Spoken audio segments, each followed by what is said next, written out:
In today's video, I'm going to teach you how to install add-ons in Google Forms. By the end, you'll know exactly where to click, what to expect, and how to confidently approve the permissions so your form gets the extra features you need. First, open the Google form where you want to install an add-on. You can do this from your Google Drive or by navigating to Forms and selecting the form you're working on. Make sure you're signed in to the correct Google account, especially if you switch between personal and work profiles. Opening the actual form editor is important, because the add-ons you install here are designed to work directly inside this form. With your form open, look to the top right corner of the editor for the three-dot icon labeled More Options.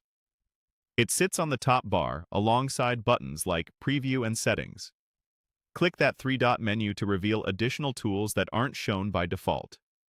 If your window is narrow, the icons can shift slightly, so maximize your browser if you don't see it right away. From the menu that appears, choose Get Add-ons. This option opens the Google Workspace Marketplace in a new panel or tab. It's the official catalog of extensions that enhance Google Forms with capabilities like advanced question types, automated emails, analytics, or integration with other services.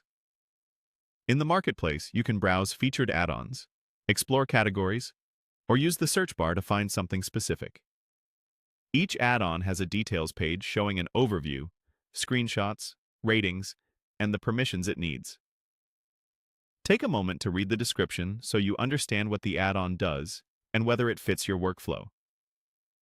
If you're using a school or work account, some add-ons might be restricted by your administrator, and you'll see a notice if that's the case. When you've found the add-on you want, click it to open its details page, then click Install. A series of prompts will guide you through granting permissions. Select the Google account associated with your form, then review the requested access carefully. These permissions allow the add-on to interact with your form, send emails, or read responses depending on its purpose. If everything looks good, click Allow to proceed. The installation typically completes in a few seconds, and you'll see a confirmation message. That's it. You've installed an add-on for your Google form. From here, you can return to your form and continue building it with the added functionality in place. If you ever run into issues, double-check that you're in the correct account and that your organization allows the add-on you chose.